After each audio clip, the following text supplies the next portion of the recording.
Mr. Sandman, bring me a dream. Make him the cutest that I've ever seen. Give him two lips like roses and clover, and tell him that his lonesome nights are over. Sandman, I'm so alone, don't have nobody to call my own. Please turn on your magic beam. Mr. Sandman, bring me a dream. Good evening, everybody. Welcome to this week's episode of Nox Mente. Tonight's guest is Brandon Young. From his Twitter bio, he's a philosopher, legal scholar, podcaster, reader, writer, musician, comic and pop culture historian, Joyce and Tolkien enthusiast, psychologist, surfer, any order you choose. Brandon, welcome to the show. Well, wait.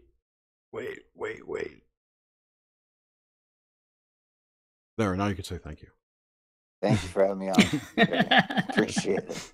Yay, no problems tonight. Thank you for coming on, Brandon. Yeah, this thanks is a lot. I'm looking forward to this. Yeah, I'm really happy to be on, and be in such illustrious company. So I think the show's picking up. I think people are really liking this show a lot, So good for you guys. Yeah, that is very nice. Injecting more dream awakenings into the collective. We're adding I think to people, it. right. I think people, it's kind of like adding to the waking dream that we all are in, right? Mm-hmm. Because life is but a dream. Oh, here we go with the songs again. That's a huge part of it's the whole huge part of I put in the bio James Joyce, Tolkien enthusiast, and that's raised in all the great art and literature throughout the world, which is what are dreams? It's is dream part of reality? Is reality part of the dream? Are you in a dream right now? Are you in Vishnu's dream? So it's a huge part of the human condition. So it's just a fascinating topic I love to explore. Or are we the dream of the demiurge?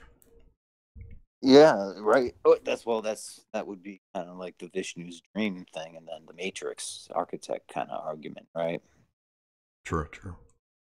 Yeah, and then the question is like, well, who is the dreamer? And that's funny because that was last week's Twin Peaks title episode, which is who is the dreamer or something like that. It was very cool. And David Lynch, I find to be one of the sort of nighttime twilight dream state capture artists out there working in film, at least, because he combines sort of a Dali-esque surrealism and because time is different as well, and dream and all those things. He actually captures what it's like, I think, pretty good. Yeah, Lynch really does get right in there with the language of it, presenting it, and also how he puts forth the symbolic aspect, which really is the language of dreams. Yeah, the language of dreams seems to me to be archetype a lot of the time. And I'll talk about how I grew up and how my dreams have progressed and evolved. But when I was a kid, it was it certainly felt very provincial. That is like related just to my neighborhood, me and my own. When I look back on all that, I mean, really, that was pretty. I was tapping into something a lot larger that I would come to understand much later on. And I still don't understand. I don't think anyone understands the nature of dreams. Even all the cognitive behavioral scientists that I studied with at MIT are just like, well, we don't really know. They're like, well, it's kind of like a screensaver. It's like, okay, what does that mean? It's like so, the field is open to everyone, just like dreaming is. Yeah. Every time we go to sleep, and that's what I find so judicious about it. Yeah, absolutely democratic, and obviously it's just there are some people that think they can explain consciousness, and to a extent it's interesting, but there's parts of consciousness that they just you can't get at, because basically you have a consciousness studying a consciousness, and that is a paradox. So it's kind of hard to get around that. But Sigmund Freud obviously brought it into the Victorian era, and that really revolutionized the whole way of thinking. Combined with Einstein's relativity theory, you had the emergence of what would be a culture that would basically not just live in a dream, but the dream would be a nightmare. It was a nightmare. Mm. The dream became a nightmare. It wasn't a dream. This was a nightmare that we were all dreaming. And there's a really cool the demiurge dream or whatever. Forget Matrix. I mean, even though that's a great one. Dark City is a really good one too. Yes. Before the Matrix came out, remember that? Yeah. And Great. that is the dream world, and remember those beings go around, they say sleep, and everybody's sleeping there in the city. Yeah. It was creepy when that came out, man. But Carl Jung really pushed.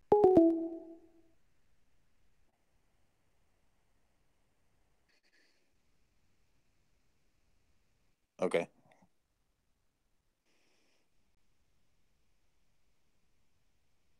Okay. And it's the director. That's his name. I didn't know his name. Oh, okay. Yep. Yeah. I did like The Crow as well, but yeah, Dark City. Oh man, I remember seeing the preview to that and just being freaked out about it. But yeah, I own that, and it's just it's amazing because it's a real. It's a whole allegory of the hero, the hero's journey, and lots of things are, but that one especially. And then but it goes a little bit further, is the question of, okay, when you become the hero and you manifest and you become a god where you can create reality and as you please, right?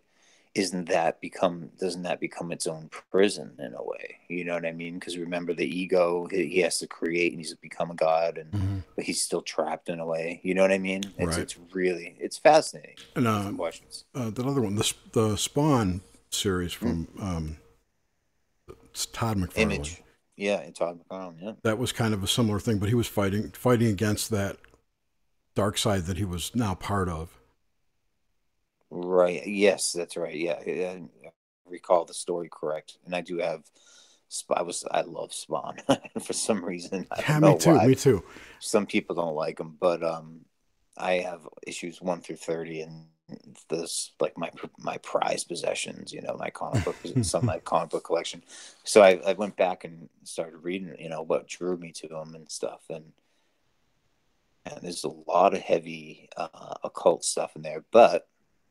Besides that, yeah, man, he was the origin. I think he was like a military or some kind of soldier that was, double crossed and basically killed, or what do they call it? Flagging, fragging, frag. He was fragged by his, he was killed by his fellow soldiers, basically. Killed by his boss. He was a private security guy. Martin Sheen killed him, no, it was the woman. Well, there's the movie and there's a comic book. So I'm sorry. Yeah. I never read the comics, I should say. Okay, so I think it's at least somewhat similar. But so anyway, he becomes like the devil himself, and it's really beautifully drawn and everything like that. It's just I think Todd McFarlane's awesome, and you can become one of these demons. You're in service to me, and he escapes and just becomes kind of like vigilante and trying to put things right, but he's always encountering other demons. Speaking of my childhood, loved Spawn when I was a kid. Absolutely dug him. So cool.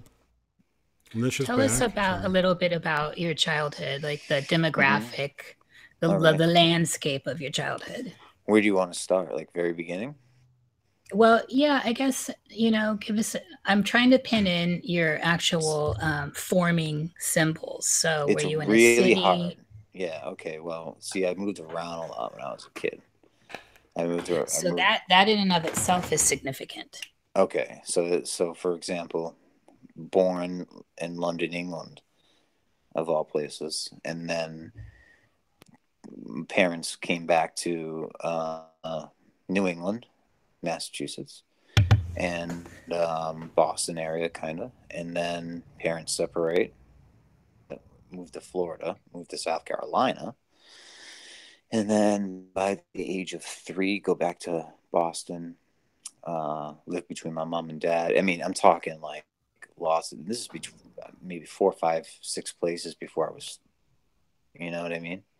Wow. So it was a lot of moving around. I got exposed to a lot of stuff. Let's just put it that way. And but by the time I settled down, I mean, I always had, since my parents split when I was 3 or 4 years old, I would see, you know, them on and off. It was like, you know, split time between them, and it was 2 different sides. You know, my mother's side was very you know, middle class, kind of working class ethic, but my dad had that too. But he was in Boston, and every time I went up and see him, he would have like tickets for the game, or he would be like, you know, Brandon, you're going to be ball boying for the Celtics tonight. I'm what, you know, or like really cool things, you know, he'd go around and I'd be meeting mayors and presidents and ambassadors. You know, like, remember one time we went to, because my dad almost ran for lieutenant governor of Massachusetts at one point, right, for the Republican Party, and so he would take me to all these you know, functions with the Democrats and Republicans, and that's when I knew there was no difference between them all.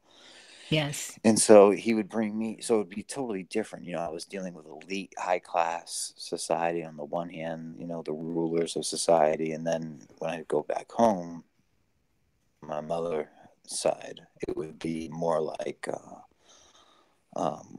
you know, it would kind of I don't know, you call it more real, but more like in touch with reality in the masses, you know what I mean? So but what was interesting is that I did have school where my mother lived, which wasn't far from my father. So junction with my father knowing everybody and being at the Ritz-Carlton and being an ambassador there and introducing and knowing everybody that walked through there and everybody knowing him. We'd go to hockey games with Mimi Rogers and Goldie Hawn, who he dated. And looking back on it, it's funny because Mimi Rogers was trying to get my dad into Scientology. And this is the whole my. thing. Yeah. Was that when she was married to Tom Cruise? I was going to say, yeah. And I remember going, and I remember her, she loved me. We loved each other. She was me, her, and my dad at a hockey game. And someone took a photograph, and I guess it was in the news about, you know, my dad going on a date with her while she was with Tom Cruise. So it might have contributed to their divorce. Scandal. Did he? Did he share afterwards, or? She was the first, like. You missed the Jerry, keep that for the hive. Jesus. No, she was absolutely beautiful. She was like a mother to me, but just like cool, you know. And but when I came back to school, which was very important to me, upon starting kindergarten, and remember, I went to 1, 2, 3, 4 schools, middle schools. By the time I was in 5th grade, I went to 5 different schools as well. Okay. So, but wherever I moved around, as soon as I started, I don't know why, but they chose me to be in what they call the GT program. GT program stood for Gifted and Talented Program. Now everybody's coming out and knowing and remembering, like, oh yeah, GT program. Oh, you were in that thing too? Okay, yeah. Because it wasn't that big of a deal. It was a separate group, and it was a whole thing. I followed the paper trail. It was kind of like a Jesuit instituted pedagogical learning system whereby teachers would pick up leaders in the classroom and they would separate them and test their talents on a psychic level and all kinds of levels. So I remember being under tests when I was a kid, right? And then like the kindergarten, and they noticed that I had a strong connection to a girl. Then this girl, Lauren, who we could almost like send each other messages at that age and stuff like that. And so, they put us under tests and, like almost like twins and stuff. And, and wherever we went, I split up to go to school. She would go to school with me. So it was very weird. Good. And then I was and no matter what school I went to, I was always in this program separate. And one of the things that was cool was, because there were a lot of cons, I was with a lot of nerdy kids that just, could play an instrument and that's it. You know what I mean? And I played sports and I loved my friends and hanging out and I had to be separate from them in a way. So I didn't like it, even though I was kind of the leader there because I was the only one into sports and stuff. And, but they would let us go to MIT and Harvard once a week on any class you wanted, and I chose, accidentally or prophetically or whatever, Noam Chomsky's class to sit in on. Oh, excellent! And he let me, he would encourage me, and he loved it, and the students loved it. That there was this, Did he let Lauren sit in as well? No, that was a whole different thing. Lauren would be back at school, and they would put me in a room, and they would go over all these tests, like, okay, draw a shape, and then with all these different crayons, games and puzzles, right? And so guess what kind of this, and then I would talk to her later, Lauren, and she would say, I was like, where were you for, for recess? She's like, well, I was doing a test. Like, oh, me too, and she would compare notes. It was well, the thing is, they would have us do the exact same test, separate wings of the school. Yes. To see if we could draw the same shape and the shape. The test wasn't more about whether it was the correct or how smart, or if you did it in 3D, or you know what I mean. It wasn't about that. It was about that too, but they were measuring the distance between, the farthest away you two could be before you have a connection. Maybe. I don't know. I don't know the aims of it. I can just tell you like what I did and stuff, but maybe non-locality of consciousness, and I don't know. Right. Are you still in contact with Lauren? Oh, because what happened in a very dramatic fashion. Right as I was about to quit the GT program, because I wanted to get back to my friends, and I wanted to get back to, playing basketball, because I looked at sports, and you couldn't as a GT member, so you had to dedicate to like science projects and stuff like that. So what happened was I quit, and it was tough, but I was kind of rebellious, so I quit. And then one day, she always sat behind me, and one day, just like these Men in Black kind of show, and that was before I knew what a Men in Black was or anything like that. These men in black suits and sunglasses, and big guys, Secret Service type people, they left with them. And I remember her glancing behind as she left out the door. I remember her glancing back at me, and she had the saddest, she was saying to me, help, find me. And I was terrified after that. Yeah, and I don't know where she is, what happened to her, and the light went out, because if I was in contact for about a week after that, like I know she was still around, but kind of lost the light after that. Were you so during all of this rather actually jet set glamorous upbringing, were you brought into any kind of religious system? That's the funny part. No. Well, a little bit. Like it was a big thing in South Carolina to go to my dad, to go to, everyone went to church. And I think it was a Presbyterian church, if I'm not mistaken. Okay. Or Pentecostal. Okay. Oh, charismatic. Well, I don't know. I was young, but I just remember one experience, and it was, they had the church service, and you go up for Sunday school in the attic with a nice old grandmother teaching Bible stories, right? We all sat in a circle, and she was going around, not really paying attention. And they're like, okay, Brendan, it's your turn. I was like, it's my turn for what? like, and here I am 4 or 5 years old or something like that. This sounds And Pentecostal. Yes. So I was, yeah, it was. So I think, so I was horrified, and I ran on the stairs to find my parents, and I looked down at the congregation, and everybody was in a trance, and there were serpents out, and I got way more traumatized, ran out of the church, and just stayed near the car until I went home, and I never went again.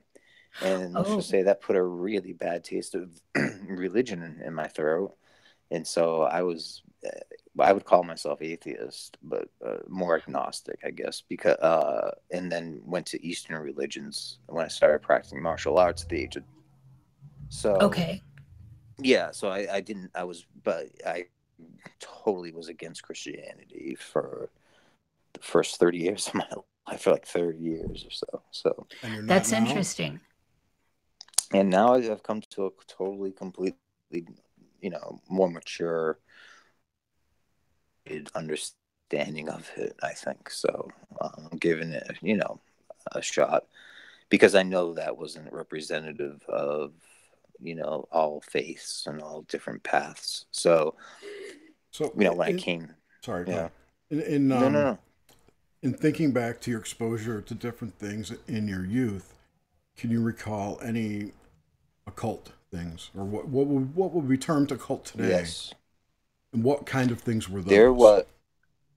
Okay. Well, I used to be babysat by a woman and her husband, and there were a few kids there too. And they were part of this gifted group or whatever. But we were very young, and I would be babysat by her.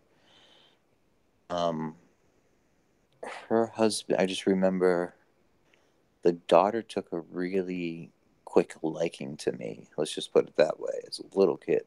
Mm-hmm. And she brought me upstairs. And they were witches, straight up. Like, they were practicing occultists. So I remember going in her room at the time. No, I didn't know what an occultist was. Okay, so this has come out later. Yeah. This is kind of like oh my God, that's what it was. And she had a Teddy Ruxpin. I don't know if you remember what a Teddy Ruxpin was, but it was basically a talking bear. Yeah. It was a bear with a tape, and it like pretended to talk, and it was like the coolest thing. But the weird thing is that we come to find out later that to put a camera in for child pornographers and stuff like that. So anyway, she had one in her room, and she would always try me to get to do stuff with her, but I didn't. But they kind of, one day they would say, "Oh, come on in the bedroom for a minute." They had this giant snake. They had a giant, like 6-foot snake in their stunk, And one day I came in the room, and it was just crawling on the dude, on the husband. He was just letting it crawl all over him. He was just like, yeah. And I was just so like creeped out. And they had some lit, and so, but that's the closest occult stuff. And other than that, on the other side, my father's, when it would be like, okay, meeting, some people would say meeting power people that are into the occult, that get their powers from the occult, that are reptilian or whatever. I was meeting those people. I was meeting George H.W. Bush and his sister, and going to Tip O'Neill's wake, and all these different politicians and power elites and stuff, and famous celebrities and whatnot. And they're a cult, but on a different level as now I see it. You know what I mean? So I didn't think of it at the time as a cult, but yeah. So this babysitting experience, so I'm driving this into the dream language, but I want to get this clear. So the babysitting experience, did this happen after your experience with the Pentecostal church and the snakes there? Yes, it did. Okay. Yep. So there's a connection there. You'd already had been exposed to, you already had made a judgment about snakes at this point. Right. It's fascinating. If you don't mind, may I ask what sign you are? Gemini. Oh, I have Gemini rising. Gemini, yep. Did you get an age from him? No, but we got a general feel. I mean, if you want to tell us your age, that's fine, Brandon. Yeah, I'm 36. So you're right in there.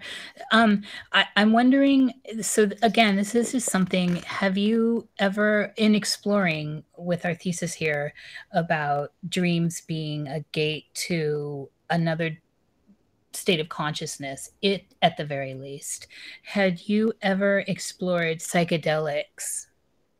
Mm-hmm. And if that in the sense of looking for a deeper level of consciousness, and it's certainly all right to not answer that.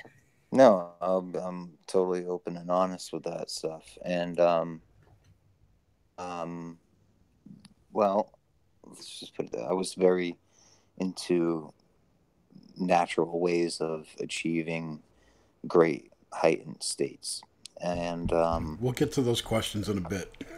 So that only got me so far, and I did achieve some pretty cool states there. However, and I was very much the last kid to try it. I never smoked a cigarette in my life, or even tried this or that. But I finally gave in, and it's so yeah, I did. I'm just trying to think of the exact first time. But yeah, I have explored. So with that, actually, I guess it doesn't. Is there, so just kind of right here at this pause with that, was there in your recall anything similar in your experiences with the dream experience? Is there something cohesive about it? Totally. And that's probably one of the most amazing experiences, because somebody again, there was that intelligence again, because I don't know about other people, but whenever I am given anything like a mushroom or anything, I sit and talk to God. I'll sit in a quiet room by myself under a blanket, laughing and talking to God, and seeing as he talks to me, or she, or whatever it is. I don't know if it's a god or a demon, but but it's one That's of a the ponder. other. Yeah. So the thing is, so I had a dream, and lots of dreams when I was a kid, where I would be talked to by this higher voice, explain to me. It would actually show me the earth, the spherical earth, and it would show me if I wanted to, know how the Great Pyramids were built, it would show me, and it was, oh, you want to know, it would rewind history and everything, just like Google Earth, but way before it existed. And as if you could see in real time any question you had, and anything. So this thing always was there in my dreams. And I found it. I found it in the psychedelic experience. Okay. Yes. I think everything. I have one friend, and he, when he takes psychedelic, he just kind of runs around, does cartwheels, and climbs trees, and jumps into ponds, which I think that's all fun and all. But if you really want to connect, you can. It's just there. You just have to open yourself, and then bam, like it was a surprise. I found these phosphorescent colors of neon, blue and purple, and all these different spectrum of colors folded, and it was a dancing little image. And then I focused on it, and the more that I focused on it, it became more of a fractal. Oh, wow. And then the fractals kind of had an intelligence to it, and as it took me on a ride through a song, and then it all came together and formed an actual intelligent being that I was talking to, that was rather serpentine. Ooh. And right. So, but it could shapeshift into any thought that it wants. So it wouldn't sort of have a voice. Its voice was like, if I asked it a question, it would show me, but very much in the way Terence McKenna describes it, or some people describe it, of like morphing into a piece of art to show you the image very fast, and then you know what I mean, and then you get it. Yes. So it was like it was meeting McKenna, that same wonderful. Meeting that same intelligence again. So it was like, I remember the first time it manifested, and into that state, I was like, oh, there you are. It was a big sigh of relief. And I said, oh, there you are. And it taught me all these things. And so the funniest thing was, I'm off by myself. And luckily I had my friend Nick with me, who just made sure that, because, inevitably somebody runs down the hills like, hey, brother. Or some guy's walking his dog and he's like, oh, hey, what are you kids doing? And they feel, the negative, you can just feel the negativity coming off these people. So he was there just to, like, as my guardian, to just let me experience that, which was really great. You need somebody. So, Oh, I agree. Absolutely. yeah. But the funniest thing, it taught me all these things, all these answers to life's problems, life's mysteries. And then I said, well, now what do I do? And it said, buddy. And right. And I was like, and I laughed. But I got it, like, because because if you do try to tell everybody, you're liable to get locked up or killed or something. You know what I mean? Because the real truth is not what the world wants. We are living in a dream, in a way. He is just basically a physical to the subconscious of what we really are. And so it is kind of like a dream. It is temporal and only arising momentarily. It's not a fixed, permanent thing. Have you, during these encounters with opening the gate, have you had any negative experiences that you would term negative, that were unpleasant, at least? Right. Well, yeah, plenty. But those were some, like, for example, if there were anybody, like, one time, okay, in Topanga Canyon. I love Topanga Canyon. Have you ever been up there? Yeah. Yeah, many times. Well, okay, there's a place, 13 acres up in Topanga Canyon. Yes. It's called Tribal Oasis. And this is kind of like a guy an eccentric billionaire, who bought 13 acres of sacred Indian burial ground, or sacred Indian ground, through it in mountains. It's just beautiful. And so my friend knew him, and we went up there and for philosophy night. And anyway, so they're artists and whatnot. They all live in trees, and it's basically Burning Man 24/7. Okay. And they try to live like that, and I think they still do, but they have a giant gate, and it's kind of a cult. Well, when I was there, everything seemed so happy at first, but then you realize that there's a dark side there. There's a real dark side.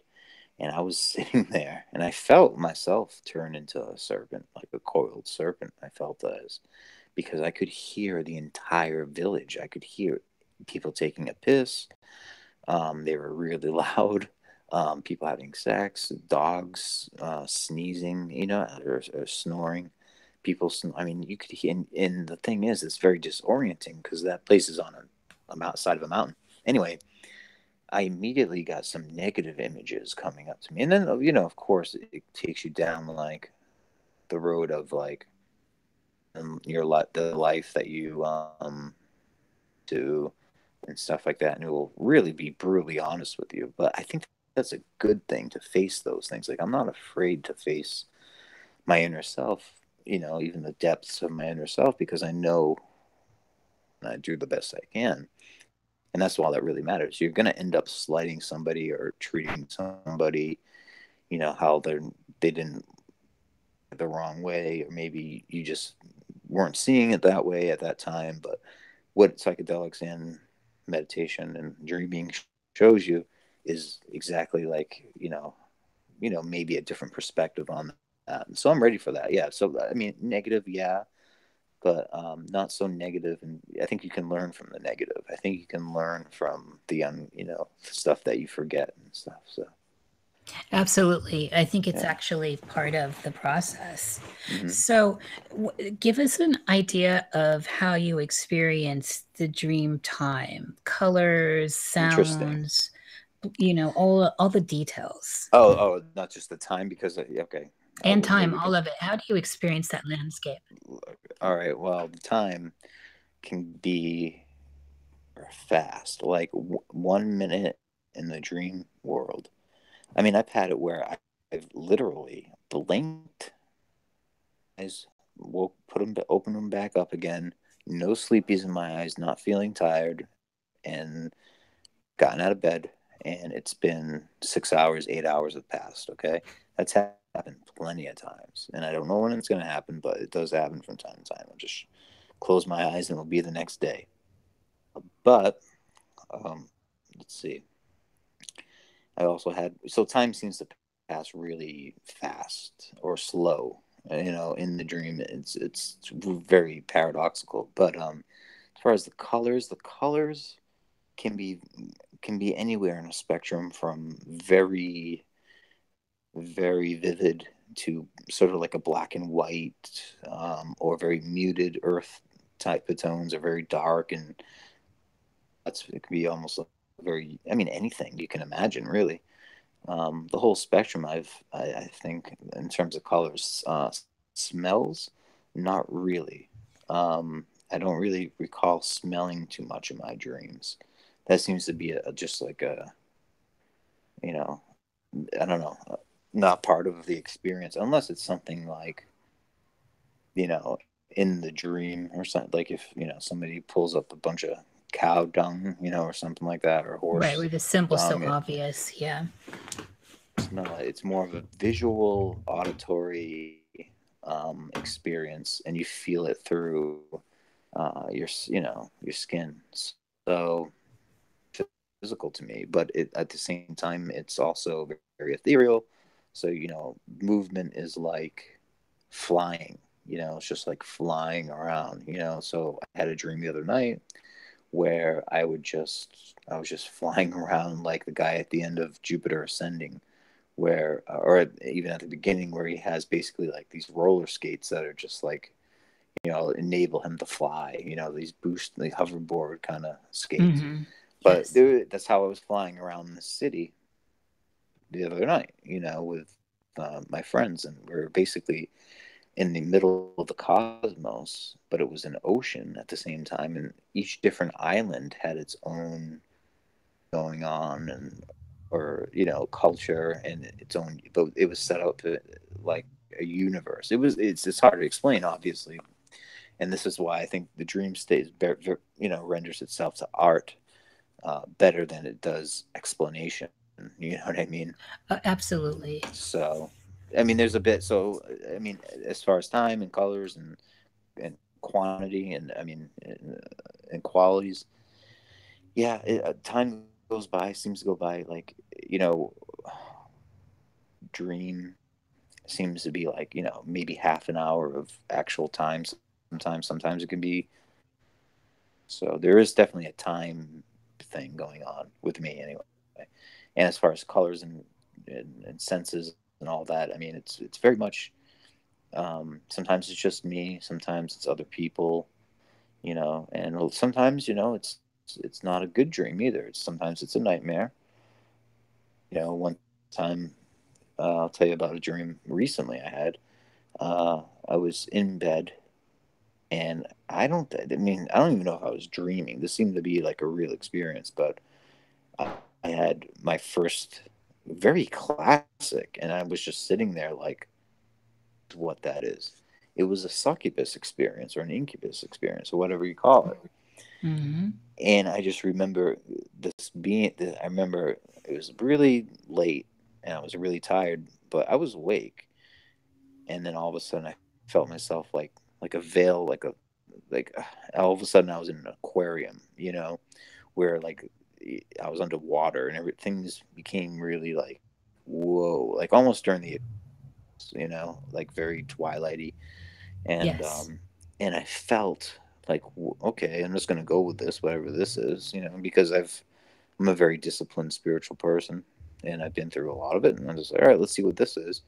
And I felt that there was something at the end of the hall where I live. My bedroom is, and there's a bathroom down the hall, and like some stairs, but it's a kind of long hallway. And I felt there was something at the end of there. I don't know why. And then as I'm laying there, I feel like, oh boy, this is getting heavier and darker and darker and darker. And my door slams open. thing floats very fast over to me, and it's a tiny, tiny little red thing. That's like a Tasmanian devil, like that. It has. I know what people say when they talk about the smoke man now, because it looks like has smoke coming off of it, kind of something like that, right? Mm-hmm. It might have been a gin, but it was red and it was bubbly and it was very sharp. It was super sharp. It was almost like a cloud, but like, or a cousin it. It didn't have a face or anything. Yeah, and it kind of drifted over to me, and then I felt it touch like my throat. Like it actually, like I felt a thing on my throat where it was like whoa, I can't talk right now, and I let it because I was like, whoa, I got to experience. What is this? This is real. This is going on right now for real. No way. This is what they're talking about. And I thought the Incubus experiences were just bunk. I mean, they weren't bunk because so many people have talked about it and written about it, and it's depicted a lot. Yeah, but until you have an experience, it does kind of land in a realm of it's not, possible. It's a real experience. So I was just like, and I wanted it to last as long as it could. And but it didn't. Just kind of the sun just kind of came in and it went away. But that was pretty frightening to know that you can be just like kind of assaulted. And then talk to different people, and they're like, well, somebody could have you or something like that. I'm like, okay. And then after that, I just put up some spiritual. It hasn't really bothered me, but that was interesting too. That's quite interesting. And also, so I'm curious about. So with that, you seemed quite aware when it was happening. That's what I'm gathering. Mm-hmm. Correct? Yep. So do you have a good degree of lucidity in general in your dream depends. state? I think sometimes yes, sometimes no. Like very recently, yes. Like very recently, I mean, if you mean like of awareness that, okay, I'm in a dream right now. Yeah, like the whole lucid dream experience where you're dreaming. Yeah, that seems to, for me, part of the dream is not knowing the dream, but like that it's not right, or it is right, but it's just like different. You start to become aware, the part of the dream goes away, and at least that's been my experience. I mean, I've come to a place now where I'm pretending to forget during the dream. You know what I mean? Like I know it's a dream. I know this is a dream going on right now, but I'm just gonna go with it. I'm just gonna pretend not to know it's a dream, because that way there I can be surprised.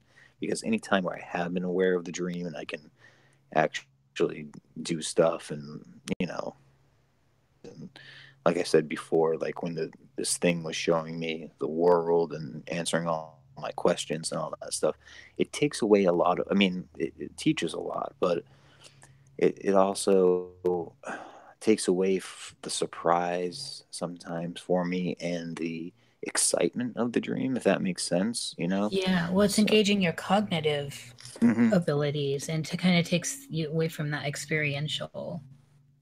That's what it sounds like from what I'm hearing, at least. Yeah. I mean, it's not very intellectual exercise for me. It can be if I want it. So the point is if I want it to be like what people call lucid dream, where you're aware of being in the dream, yeah, you can you can do that, but that only goes so far. You can only take that so far, in my experience. Like so many times you can go to Jupiter and back, or whatever. In my opinion, because I like to be surprised. I like to see where the dream actually takes me, so to forget. I think it's a lot of forgetting, but there is a lot of good, to being lucid dreaming and a lucid dreamer. So, have you had actual out of body experiences through dreaming? Yeah, plenty. Walk us through that experience, and even give us an example. I'll give you one very clear example, because it kind of changed my life in a way. I was 16 years old, and I mean, you can say that I was tapping into that for a long time because of maybe gifts, but probably because I was practicing Buddhist meditation at the time. Mm-hmm. Meditation at the time since I was 12, and Tai Chi and all that. So, but this came out of nowhere. It came, and I remember it very clearly because I was working at a restaurant when I was 16. I just got off of work, and I was in suspenders and a cummerbund and a bow tie, just that was the uniform. And I remember just being tired. I had the light on my bedroom, laid down in bed, and looked up at the ceiling, which I had put like glow in the dark stars when I was a kid, so it was still up there. I always love those. And and I think I wasn't playing any music, but usually I play like the Doors or something like that. Nice. And so I was just staring at it, and then all of a sudden, I just felt, this is the beginning of it. I felt lighter, just like light. And so I'm like, okay. And then I felt myself being raised up higher and higher and higher and higher. And I went through the ceiling. I remember going through the ceiling, up and up and up through the atmosphere. I mean, it was pretty slow in a way, So it was like, whoa, I'm getting to look. I'm like, whoa. I just went with it. I didn't freak out, because once you freak out, you kind of ruin it. Yeah. So yeah. I just went with it, and I just went up, and then bam, next thing you know, I'm up in like a spaceship of some kind, almost like Emperor Palpatine's little window that he has, where he gazes out at the battle going on or whatever. Yes. And in the Star Wars universe, so he has this window. So basically, it was like, okay, so I'm looking out this giant window above the Earth. And I can see the sun off in the distance, and I can see the moon, but mainly the Earth, And I'm just staring down at it through a window pane, a giant window pane, and there's a voice behind me, much taller than me. And again, it's that same voice from my dreams before, but this time, like, I'm on the ship and I'm not dreaming. Like, this can't be a dream. This is more of an out of body experience. And then I can tell you about the possession too after. But so I'm looking down at the Earth, and it's kind of the same thing as the dream where it's telling me things. But this was real. I mean, this was like I couldn't believe it. It was just astonishing. And then I clearly remember being much faster, being put back into my body. And the weird thing, this was my first time consciously knowing it. So I opened up my eyes, like my spirit went back into my body. And as soon as that happened, my eyes just opened. And again, no sleepiness, no tiredness at all, fully awake and energetic. And I remember looking over in the mirror and thinking I was an alien or something, And then I got up, because it's very confusing. And so I opened up the door, and, I remember walking down the hall, and it was morning time. That maybe the whole experience of getting lifted up and on this window pane and looking down at the Earth and whatnot, with this hooded figure telling me things behind me, this tall hooded figure, that might have at tops been an hour, but apparently like 10 hours had gone by. Wow. So yeah, That's significant. Yeah. And so I did have that out of body experience. And then, was this possession tied into that figure behind you? Well, the possession, the figure behind, what do you mean? Was the hooded figure that you were talking about? Oh, I don't know. That's a good question. I never know who the hooded figure was, but never really. I mean, I unless it was the same intelligence and I think it was behind the psychedelic experiences, that intelligence there, very similar anyway. But I don't know. I'll tell you, this is what happened with the possession experience. I was really hardcore meditator, and as kids, we have up until high school, past high school, we have a lot of summers off, so we have a lot of downtime. My parents would be out working, and I would just be in my bedroom meditating, and a day would go, and that would be my closest achieving like a dream-like state, 24/7. So I would just sit and meditate, and because it was amazing what I could feel and do through meditation. I was really surprised about the chi energy ball, the reality of Yes. that. Mm-hmm. And so I felt that at 12 years old. All my friends were like, "Oh my God, what the heck? Like, what are you talking about?" They didn't know what I was talking about, but adults barely know. But that it's a real thing. And I mean, and so I'm playing with the chi energy ball, and I got it to a point. It got out of control. I didn't know. And by the way, before I moved into this house, I had people calling me up and saying, these girls saying, "Oh, you're going to move into the haunted house. Oh, you're moving into the haunted house." And yeah, it was haunted. That's another story. But so I'm sitting there meditating, and I remember I was playing the Beatles With and Without You with the sitar music. I was very attracted to Indian I music love the sitar. from the end, but it's just instrumental on Yeah. the anthology, because that had just come out, Anthology 2. And that was my first awakening to music, really, in the Beatles. So I'm sitting there meditating in my living room, and the music's dong dong dong dong dong, and it's getting out of control. The energy ball was just moving so fast and getting so big, and I just felt like light from my all through my hands, and it felt like each one of my fingers were like water hoses, and the water was this energy flowing through my hands. Oh, it was amazing. But it got to a point where it was quite obviously, when you're doing the chi energy ball, you're moving your hands, gyrating, like almost as if you had a negative and a negative magnet. You know how they move each other. Yes. It's like that. It's like that kind of repelling force that you feel. It really is like the force. So I was feeling that, and then all of a sudden there was something, and I couldn't stop. I noticed my physical body kept on doing the exercise that I was breathing and doing the energy ball thing, and I couldn't stop. So I was like, "Whoa, I can't stop. Wait a second."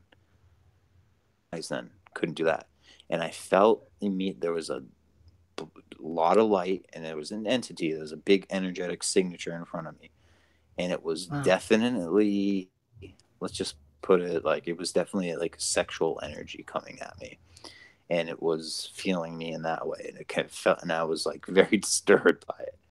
So I was like, break out of this, Brandon. Come on, break out of this. What's going on? I was a little scared because it was the first time. And I was like, and I did snap out of it. I broke out of it, and I looked around. I was in a daze, and I ran out of the house.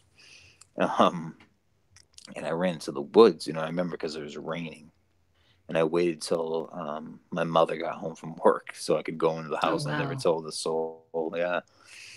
I was so I felt like I was out of control, and there might have been some sort of possession at that point. I might have opened myself up to whatever spirits had been on that land, because it turns out that land, on that land, an Indian woman, and her daughter were killed on that land and buried. Yeah. So what came to me, which is kind of almost in contrast to that, is the sense of awakening Kundalini also kind of starts there in that sexual root chakra area, right, which is also a point of entry as well for other, for energy altogether. So that's fascinating. Interesting. Yeah. I mean, that was 13 years old at the most, So I Had you quite discovered young. masturbation at that point? Yeah, I knew what it was. Yeah. Okay. Well, I had to ask. No, I was trying to be honest and not all crazy. Let's just put, I had babysitters that taught me everything. Oh my. So they were like 16, and I was whatever age I was, and they taught me about stuff. So The Babysitter Chronicles. Yeah, I lived it, man. It was I mean, hey, they were hot, whatever. It's like a young boy's dream. Speaking of dreams. Hey, right. So what, in the end, when you're standing here and talking about these things, and what do you think what do you think it all is, especially coming from your background that has you've been extensively into meditation and breathing and trained body movements, and then had this prolific dream life? Right. What do you think's going on? Oh, I don't know, to be honest with you. But if I had to, like, give an explanation, my best guess from my point of view is, first you have to define what your terms are, what a dream is, what, how it's different from a meditative samadhi state or whatever, because I think they are different. And I think maybe, but there are, like you say, points of focus where they coincide, and definitely there's an intelligence behind there. I think it's because of it seems to be a place not just of my imagination. It seems to be other. It's a way of encountering the otherness. It's a way of encountering otherness that you don't deal with during your waking life as much, unless you see things from a perspective or in meditation, which, let's be honest, we all have to work and eat, Right. so Absolutely. there, We do have to maintain a grounded state. so, but that's not to say we can't work for putting the dream into reality, but and that's, I think, the goal, and pragmatically. But what it is epistemologically, I don't know. But my best guess is that because it's so filled with an alien type of landscape. And this is where I think a lot of people say, "Oh, I experienced aliens and did this and stuff." No, like, I could easily have come back and said, "Oh my God, I got abducted by an alien," Yes. But I just see it. No. I think it might be just unconscious psychic things that you're not aware of that come the stimuli, because we filter so much through every day. The brain and the body is basically a filtering system, because if we were to experience it all at once, everything at once, we'd go insane. And I think that is what is going on with autistic kids sometimes, is that they are a little too sensitive to all the stimuli that is coming at them, and so they have to filter it, and it's difficult, and it can riddle people with anxiety, but once you realize that this is the universe basically speaking through you and trying to show you that there is so much more to just this temporal existence. I think that that's even if you want to explain on a materialistic level, that the neurons are firing in such a way, and it's just a survival mechanism to have, help you deal with death, and so you can pass on your genes better. But or you come at it from a whole metaphysical level, where you say it's something completely alien that's not part of you, that's affecting you. It'd be a little of both. That's a good segue into death. Where do you see that fitting into the general paradigm of all of this that we're experiencing, that includes our nightly or daily, wherever you are, however you do it, encounters in the dream realm? Wait. So how do I? What is death to you, Brandon? Death to me is like a door opening, and it's just another beginning to something that, I mean, a lot of people in the West have this idea, and in the East too. I mean, it's changing. It's not everybody, but we have this incredible fear of death, right?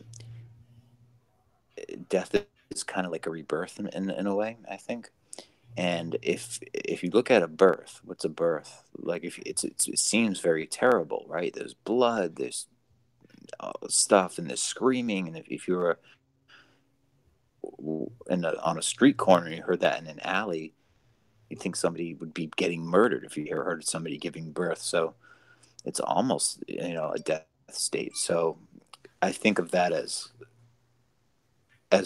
I think of death as, it's definitely real in the physical. And in many ways, like, people die around you, you're going to die. There's no getting around that. And I think you can tell a lot from people when they try to avoid it. So I think it's an inevitable thing. But I think that I think we tend to deal with death in ways that we don't, like, it's a final thing, and I don't think it is. I just don't think we don't know as human. I think we're limited as human beings to know exactly what's after it, obviously, but we get little glimpses here and there, and I think part of it, of those glimpses, come through us, come through dreams. One of the main messages of dreams, in my opinion, is that death isn't the final thing. There are things that go on far beyond just finite Brandon Young, you know. Right. So there is no death in that sense. At an absolute level, there is no death. But on an earthly realm, yeah, there is death and there is suffering, and you have to deal with that. However, and it's kind of like a, I don't know, it's a weird thing, because, you know, the more and you are to that concept, or involved in your thinking and your worldview you are, the more empathetic you are, the more it hurts. The more suffering hurts, and the more, you know, death, when people die, you really take it hard. And, you know, but then from an absolute level, you know, you have to go back, and that's just a finite thing that, of consciousness, that, you know, and it was arose, and it was the universe experience itself, and then now it's gonna flower on and grow in another way, you know. So I see death as just a way of rebirth, of generating something else. And I think that I do think there is a morphogenetic field, like Rupert Sheldrake talks about, which is Yes. basically memory, basically how you explain memory and why genes unfold in the way they do, the big whys. So we contribute to that morphogenetic field, but yet it also has its own principles and parameters. And so we contribute to the morphogenetic field, but it also kind of shapes us. And so, but we can affect it. So with death, I think it feeds more into the next rebirth of whoever's going to come along, or whatever's going to come along. When you're in dreaming and having that experience, whether it's lucid or out of body, do you have a sense, is there a sense of your ego, of Brandon? And also, in that same line of query here, do you ever come in contact with a sense of exploration, as we think of death or ending? Is there a fear of that?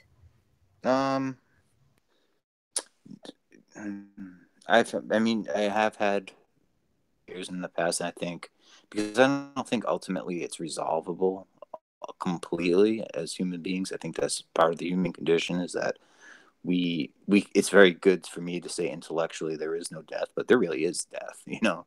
And it hurts. So you lose your ego, the more that becomes more of an illusion than anything. But what was the first part of that question again? I have a question, actually. Yeah. What do you think that if a person was never exposed to the concept of death, what would they make of it? You know, because we're really programmed to fear death, and it's always going to be a violent one at that. You know, that's the kind of programming that we receive constantly. I'm just curious what other people think about, you know, someone not exposed to death as anything at all. Like, you know, it's because you think if someone in a tribe in the rainforest, they're going to have rituals.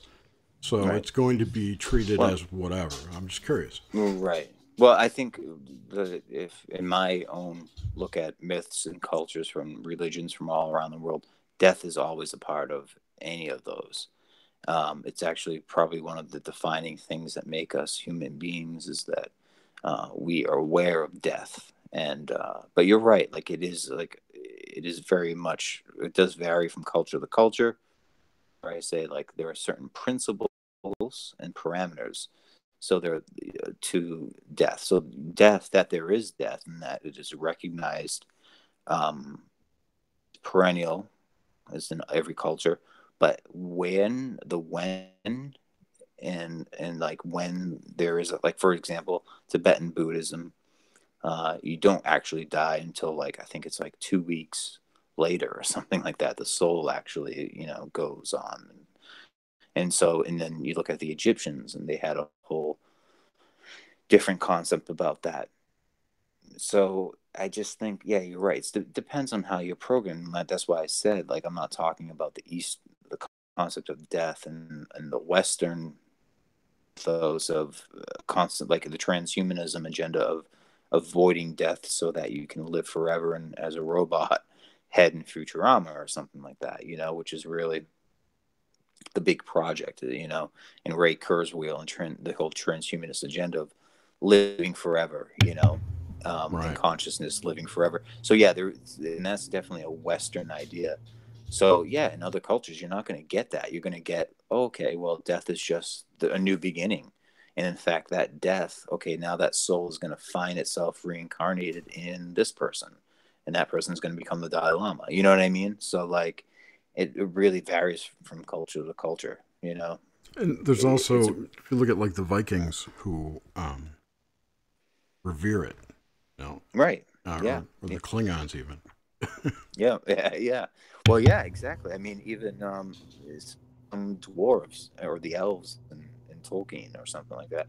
Um, them it's no better way to go in a brave way for a good cause, like die a hero's death, but really, that's not, it's a finality, but it's not, if you ever, if you look at it, it's not the finality of it, but yeah, you're right. They revere it in different ways. They can celebrate. And I think that's the healthiest approach, honestly, is to see it as a birth.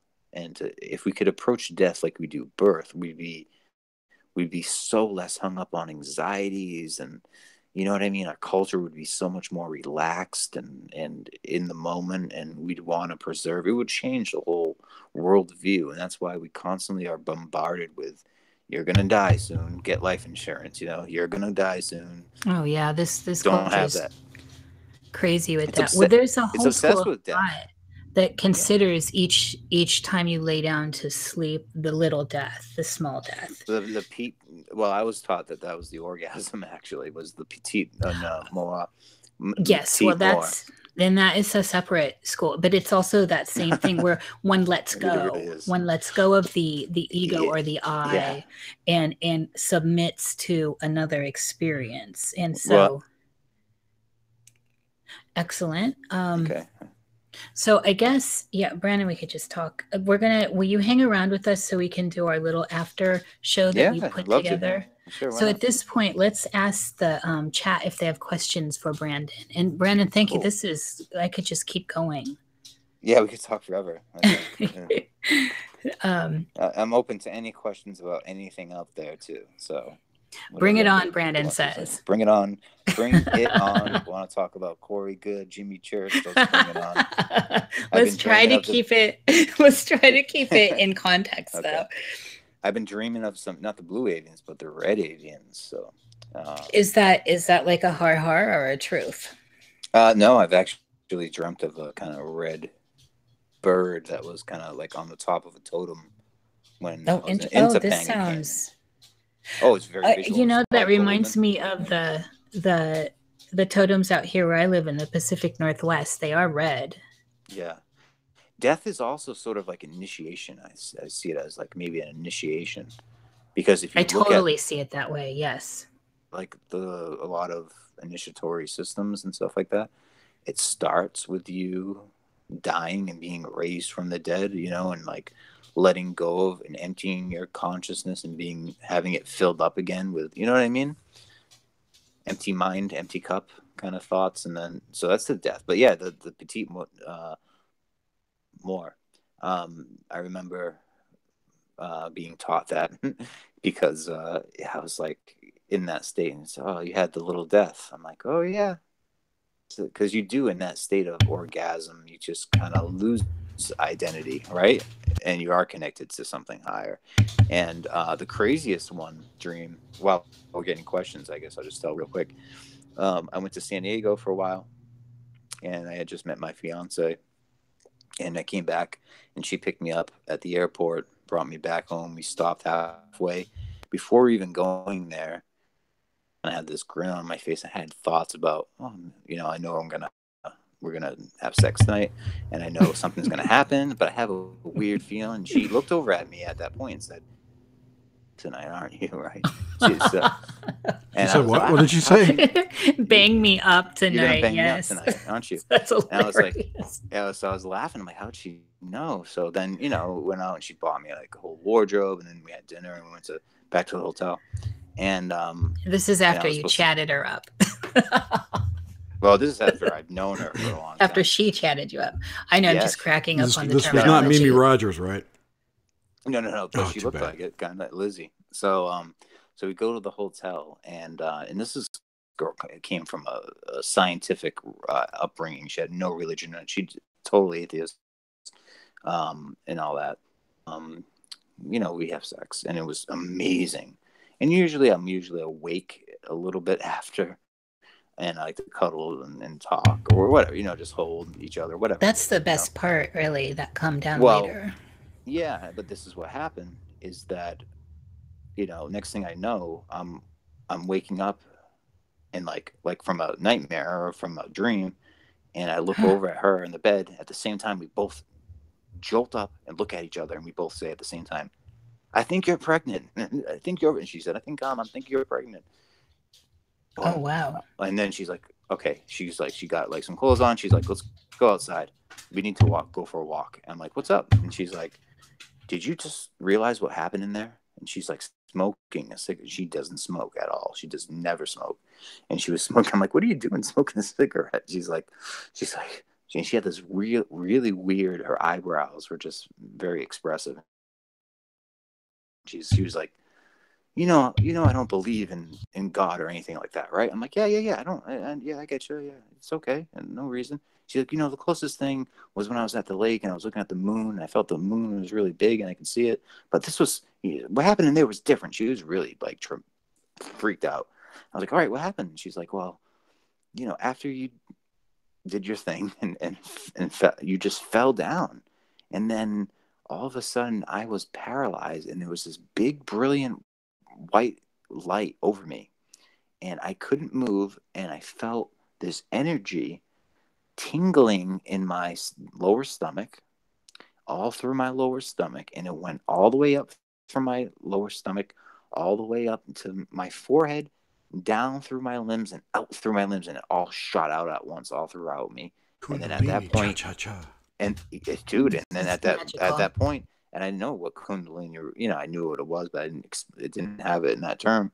So and at that point, we both jolted up and said that same thing, feeling that she was pregnant. And lo and behold, that was the conception of our child right then and that night. So that's astounding. And Brandon. She could never explain it. She was just like, I can't explain it. She was just like, she's like, I don't believe in God, right? Like, I don't believe in any of that thing, but I can't explain this, So I'm sorry to go on that tangent, but no, I'm very glad you brought that into this conversation because I find it, and it ties in well with everything we have been talking about. That's quite magical, and speaks to that further, the deeper level of understanding and communication or communion with our deeper selves, especially when conception is involved. Mm-hmm. Yep. And I honestly, at that point in time, I just didn't see it on that level. But like, I did in a way, but I was more like, but she was freaked out by that. She was really freaked out by that. But yeah, you're exactly right. Now I've come to understand that, it's actually a sacred, and that's why I just don't sleep with just anybody, I have to really be in love to sleep with somebody or be with somebody.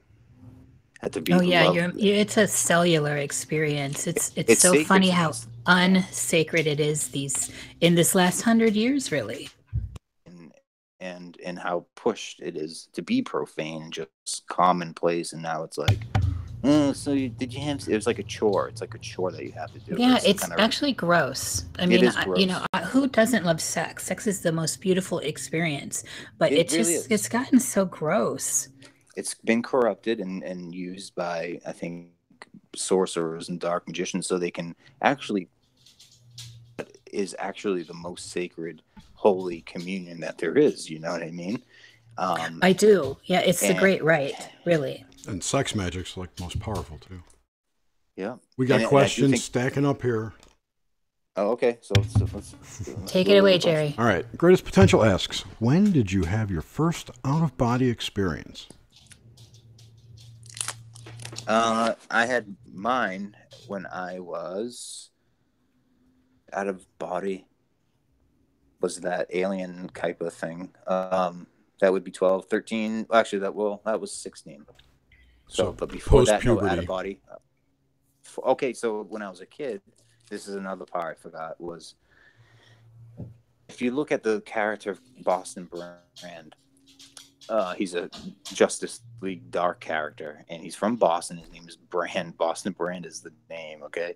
And he, as a kid, a trouble growing up in a kind of violent household or whatever, and he would dream that he was Neverland and Peter Pan. I would dream the same thing. I didn't find this out, this comic book character, until like maybe half a year ago, if that. I was about maybe 5, 6 years old, flying around my neighborhood out of body. Oh, and going to Neverland every night. And I would tell my friends at school, I would say, hey guys, tonight we're going to meet up in Neverland, and we're going to get the clock back from Hook, and we have to save Tinkerbell and all this stuff. And then, okay guys, all right, and I'll meet you there. And then we collectively go there, and I would see my friends. We'd talk about it the next day. And now that I look back on it, I'm like, wow, what was that? And not only that, they had a Peter Pan cartoon that was on. And every I swear to you, night would be on that TV adventure, whatever adventure it was at Peter Pan. It would be basically the same thing. It was so strange. It was a very strange part. So I would say, anyway. Wait. I got a question. Now you just opened up a can of worms. Were these your tag friends? Tag friend? What do you mean?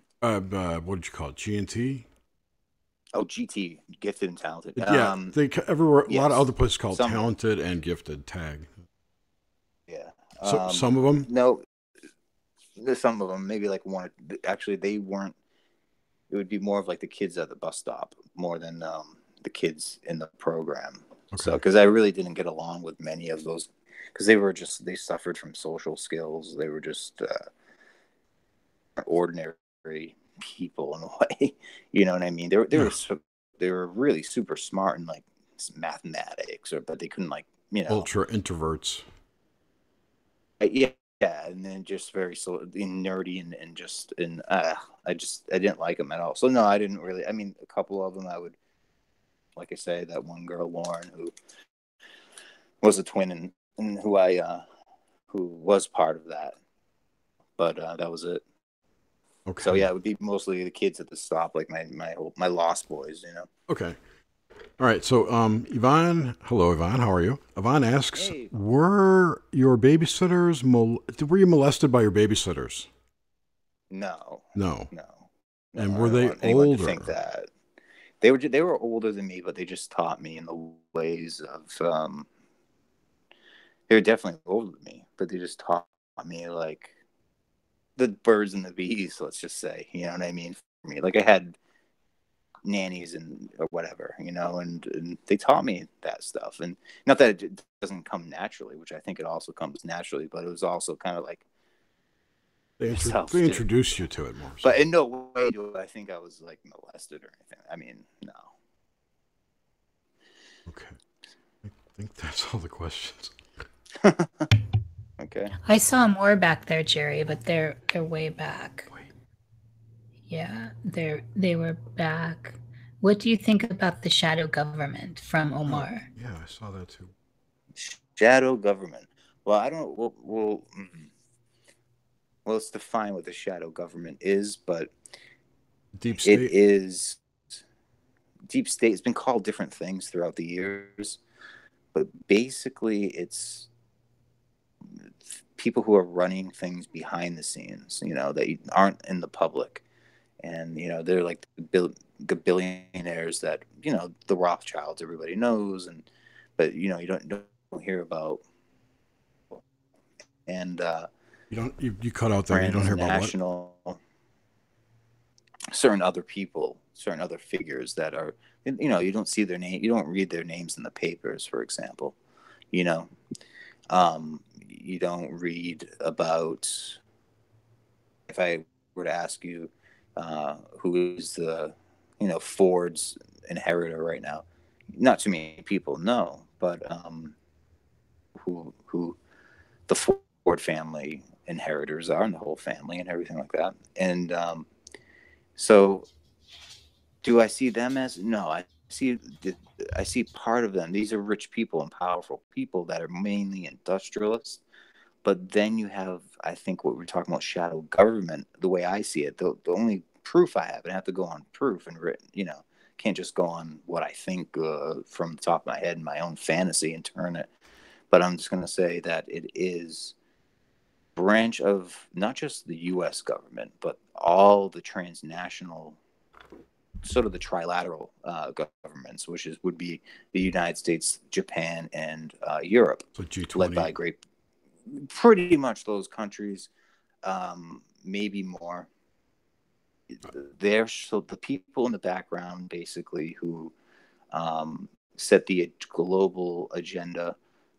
I mean, the trilateral was a famous one that, has a very big paper trail and stuff like that. So CFR too, plus Tavistock. I mean, they're all part of one big all giant thing. Exactly. I think the question trilateral. Sorry, go ahead. Yeah. Well, I just think the Trilateral Commission is a really good example of what a shadow government, and something we can actually research. And there's a huge paper trail, and there's books written about it, and you can really find out a lot from exploring, the 13-volume set that they have on, creating a globalized one world, new world order, basically, and then you have, and it really, you have Asia led by Japan, you have the United States of under Europe, and Britain, so so I would say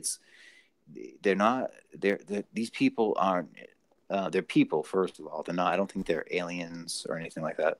They're people just like you or I, but come from a lineage where they play the world like chess, and they're looking way ahead and way behind, and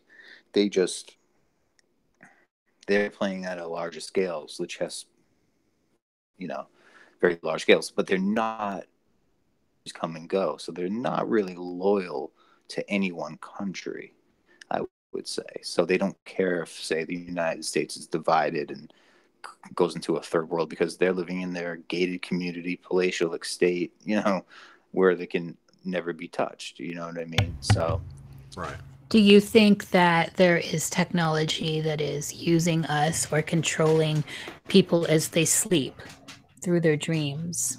I'm pretty sure there is. I'm pretty, because I remember. We should save this for the after show. Okay. I just remember being in a group who was studying with a psychologist named Stanislav Grof. And Stanislav Grof has looked a lot into this question of death and birth and all of that. He's pretty famous for it. And psychologist, but he had a thing that it was called, I think, Hemisync or Holosync at the time, or something like Hemisync, yes. Okay, so this was in the very beginning parts, and it was just being passed around the academic circles and the psychologist circles of Boston and Western Massachusetts and things like that. So it was the very beginning stages, and this is when $10,000 to go up and actually get some of these tapes. They were on tapes, and then they got converted into CDs. Well, you could put this music on, and it would induce astral states. It would induce what you would get naturally from. But you still have to be open and tuned into the frequency. So I do think there exists not just now hemisync and those type of technologies are put into movies and advertisements and things like that as well. I think there's a really good movie called it's a really shitty movie, but it's interesting and good in that it showcases that technology. It's from 1981. It's called Looker, and it's written and directed by Michael Crichton. Yes, so, I like Michael Crichton. Michael Crichton, I think, went to Harvard Medical School. And, he did. Yeah. But he left his film career to go do ER. No, it's an interesting movie because there's a good part to it, there's a bad part, and then there's the misuse. And it's really showcased well and come upon by a plastic surgeon by accident, sort of. He notices some weird things and checks it out, and it's like, oh my God, they've got a gun that can hypnotize people. So anyway. Yeah, totally forgot to check that out. Because it's Looper is the name of the No, movie? It's called Looker. Looker. Okay, yeah. Looper was Bruce Willis, time travel. Yeah, that was good. That's a good movie too. And that's the guy that's going to be directing the new Star Wars movie, or has directed. Bruce Willis? Ryan Johnson, I think is his name. Oh, Abrams gave up the reins? Oh yeah, you didn't know that? Yeah, no, it's a different guy for each. He's still there when they sold it to Disney. It's the franchise. I don't think he had to. Wait, Star Trek got sold to Disney? Yeah. Oh, when? yeah. When? Star Wars. Oh, okay. Star Wars. So, yeah. I can't imagine Roddenberry giving that up. No. Roddenberry. Must have been a pretty penny. Gene Jr., not Gene. Gene's dead. Anyway. All right. Well, thank you, Brandon, for this excellent conversation, and everyone in the chat. Yes, and thanks everybody. I'm sure the after show is going to be really good, so I'll try and get that up as soon as possible, but it will be on the other channel. Don't forget in next week, right? Next week? Wait. No, it's in 2 weeks. In 2 weeks, we're going to be not on with this Vita channel. Sinclair. We're going to be on the new channel, which I will put in the description if it's not already there. That's all I got. Have a good one, and we'll see you. Thanks, everybody. See you next week. Bye.